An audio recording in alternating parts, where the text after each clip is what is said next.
Hello, welcome to the My Community Made YouTube channel. This here is our monthly update where we go over all of the trends on the website for this month, being December 2023.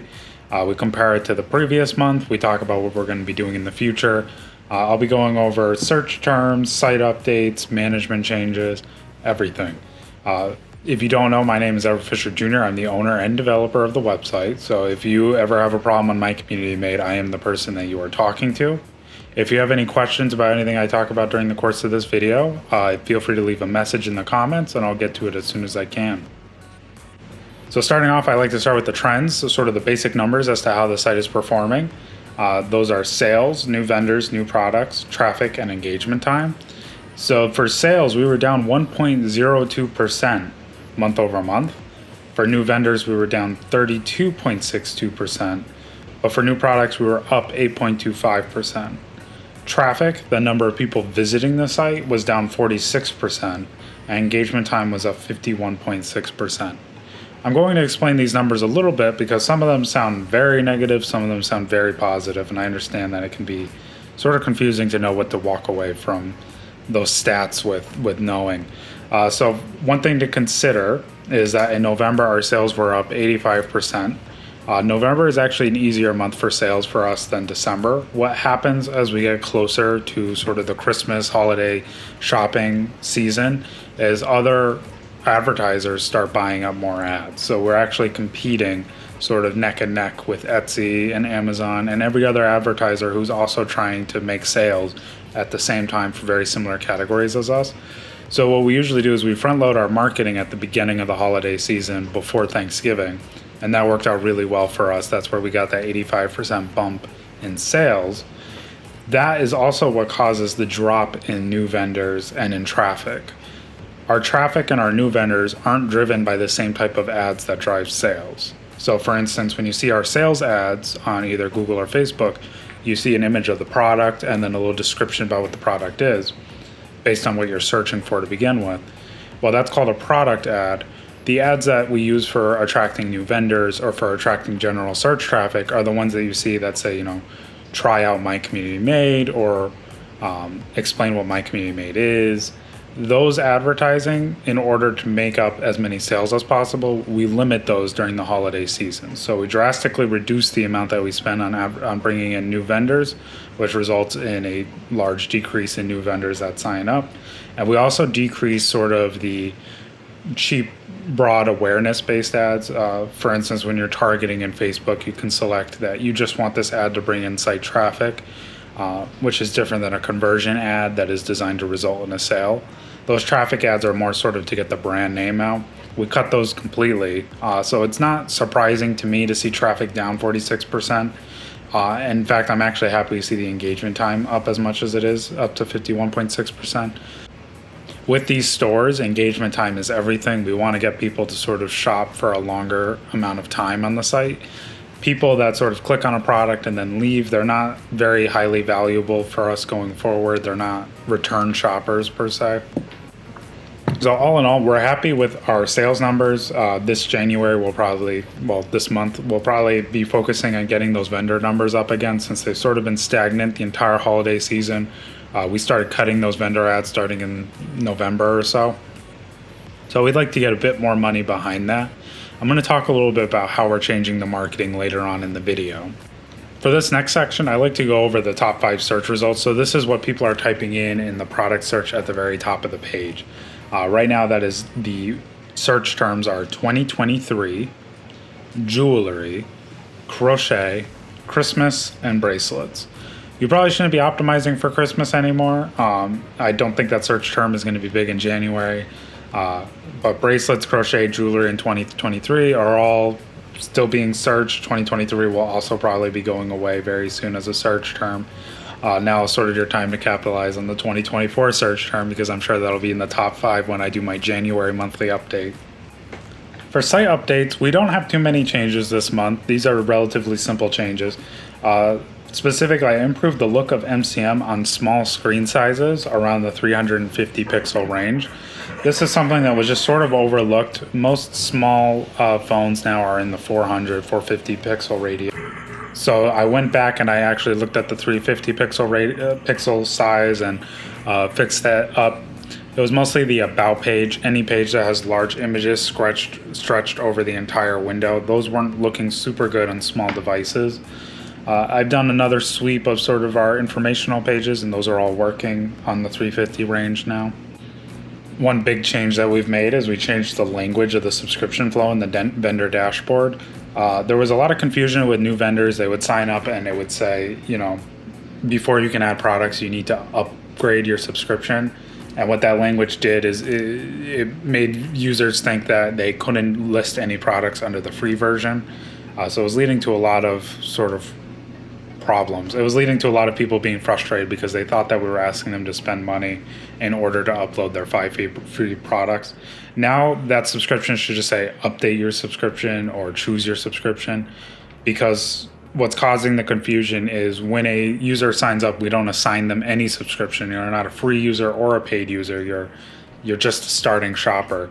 And we sort of, in order for you to start selling, we need you to either choose to be a free user or a paid user. And that's where the confusion comes from. So while I can't edit the entire workflow to make it so that users are free by default, I can change the language to make it a little bit more easy to sort of understand, a little less frustrating to upgrade your subscription. For breadcrumbs, which are those little links that appear in the top left of each product and category and such, for those I've been fixing, I fixed the semantic HTML structure. They were shown as list elements within a div, which is not good. Now there are list elements within a list. This doesn't really have a huge effect on SEO in any way. It is an ADA compliance issue though, so I'm glad that's been resolved. It just makes it so it's a little bit easier for screen readers to know what they're looking at. I also fixed a massive issue with something called CLS, which is cumulative layout shift. And what cumulative layout shift is, it's a measure that Google uses for ranking websites. And what Google does is it checks, does any large objects move around while a website is loading?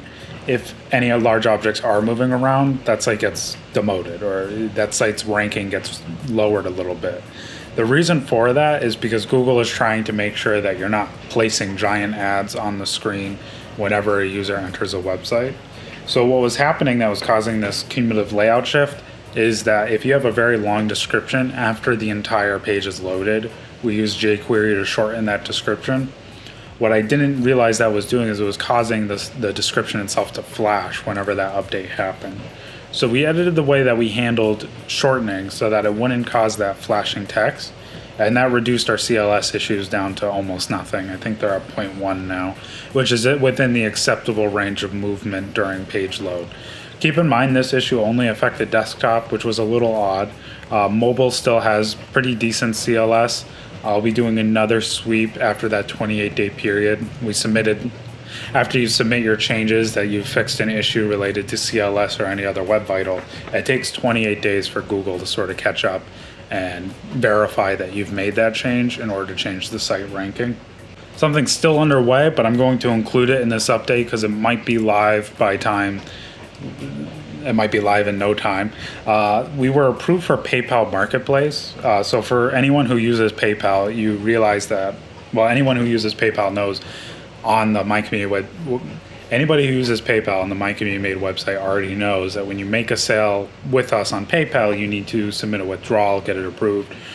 Compared to Stripe, whenever a customer pays with Stripe when you're using Stripe, those transactions are automatic. You don't need to request a withdrawal from me, and that's generally the preferred way for these things to work. PayPal Marketplace is sort of a program run by PayPal that will get us to that functionality where we can operate as a marketplace under the PayPal platform instead of a peer-to-peer network. So we submitted all of our papers for the PayPal Marketplace. We were approved relatively quickly.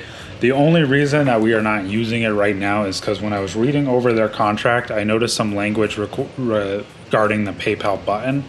In order for us to incorporate the PayPal Marketplace software, PayPal was suggesting, it was inside their contract, that we make PayPal button, with PayPal button, the most significant button on the the screen during checkout, which obviously we wouldn't be able to go through with the PayPal Marketplace upgrade if that is true.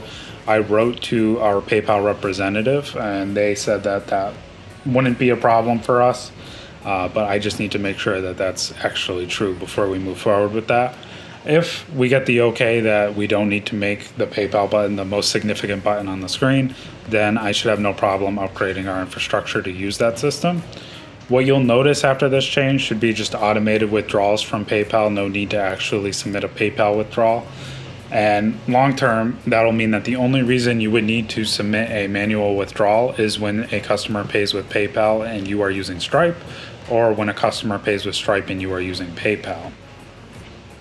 Of course, in the future, we might end up changing our payment processor completely, which is also something we have to check for in this PayPal Marketplace service.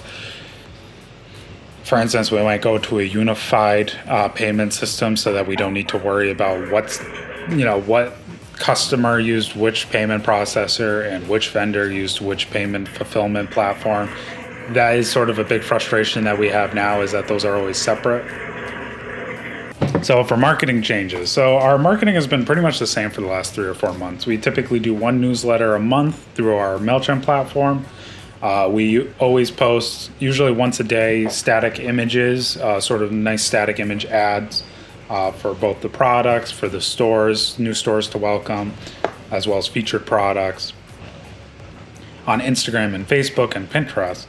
So the problem that we're running into is, for instance, in December, we spent more on advertising than we ever have in the past for product ads, and we were still down by 1%. So the advertising cost is very expensive during these competitive seasons.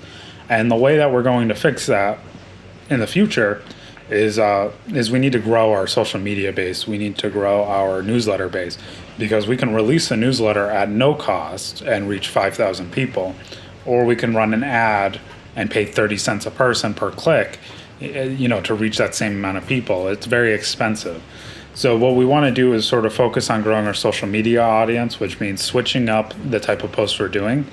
So you'll notice instead of those static image ads, I've been making a lot more reels, Facebook, Instagram reels. And those reels are really nice because we can do them as an advertisement if we want to. But they generally just get more views than photos and general posts that we were doing. So I'll probably be doing those reels going forward. I'll be looking for opportunities to sort of, feature artists through those reels, feature sort of concept categories through those reels. For instance, yesterday we did the recycling reel, and that one got some decent traffic.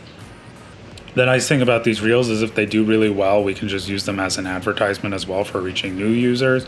So it's a great way for us to sort of test out posts instead of, making an ad right away. And another important thing with reels is that they're shown outside the normal MCM social media audience, so it works as a sort of a method of outreach as well. That's just about everything I have this month. Next month, I'll be focused on making some changes to the homepage, making it a little bit more searchable. I'll continue to do that content moderation for the uncategorized posts, coming up with new categories. Another nice thing about it too is that I can find empty descriptions and fill them in. A lot of people have some empty descriptions that really need to be filled. So by improving the quality of each one of those product listings, we're kind of increasing the value of the platform as a whole. So it really is well worth the time. Because I'll be making these reels, I'm not going to have as much time to dedicate to sort of the weekly videos. I'll continue doing these monthly videos where I sort of talk about everything going on in the platform all at once. I think that way people are more likely to catch up on all the changes to the platform by following along in the monthly videos. I think it's a better ask than asking people to check in once a week. So if you're not subscribed yet, please make sure you subscribe.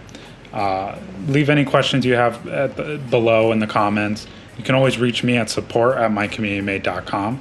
I hope you all have a great month on MCM, and I'll talk to you next month. Thank you. Goodbye.